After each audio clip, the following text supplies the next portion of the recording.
నమో బుద్ధాయ. జై మహాత్మా జ్యోతిరావు ఫూలే. జై బాబాసాహెబ్ భీమ్రావ్ అంబేద్కర్. ఇప్పుడు నేను గులాంగిరి 7వ అధ్యాయం హైందవ సనాతన ధర్మంలో స్త్రీల పరిస్థితి అనే విషయం మీద చదివి వినిపిస్తాను.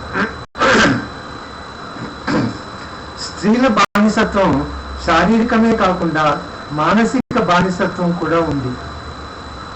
స్త్రీకి స్వాతంత్ర్యం, స్వేచ్ఛాధికారం ఇవ్వబడలేదు. అణచివేయబడ్డాడు, అణగదొక్కబడ్డాడు. సంసారంలో నిర్ణయాధికారం స్త్రీకి ఇవ్వబడలేదు. ఈ బానిసత్వం స్త్రీలకు స్వాభిమానం లేకుండా చేసింది. ఆమెకు ఉన్న అధికారం ఇంటికి ఇల్లు నడిపేంత వరకే పరిమితమయ్యింది. స్త్రీల యొక్క స్వాతంత్ర్యం లాగేసుకోవడం, నా స్త్రీ స్వాతంత్ర్యమర్హతి అనే ఒక్క పదంతో ఆమె జీవితం దుర్భరం చేయబడ్డది.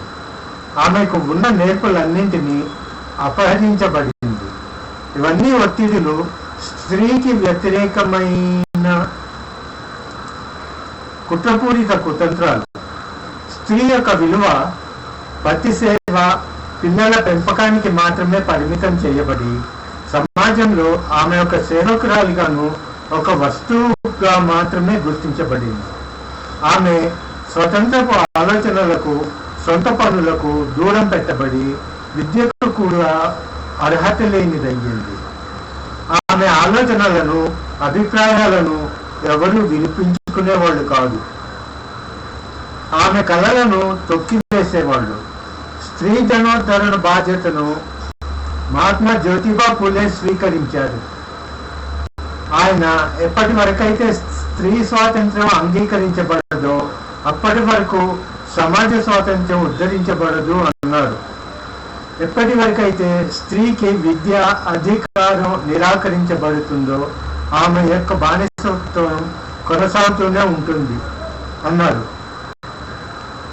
స్త్రీ జీవిత పరిస్థితుల మీద ప్రశ్నలు లేవనెత్తడం, ఆమెకు విద్యాబుద్ధుల ఏర్పాటు అనే విషయాలు మహాత్మా ఫూలే గారి అన్నింటినీ మించిన విప్లవాత్మక విషయాలు అయినాయి. ఆయన కేవలం స్త్రీ విద్యాధికారాన్ని సమర్థించడమే కాకుండా తాను స్వయంగా తన భార్య సావిత్రిబాయి ఫూలే గారికి విద్యాబుద్ధులు నేర్పించి స్త్రీలలో విద్యాజ్యోతిని వెలిగించారు. హైందవ సనాతన ధర్మంలో స్త్రీకి లభించిన హోదా అన్యాయపూరితమే కాకుండా సమాజాభివృద్ధిలో అన్నింటికి మించిన బాధాకరమైన విషయం అన్నారు.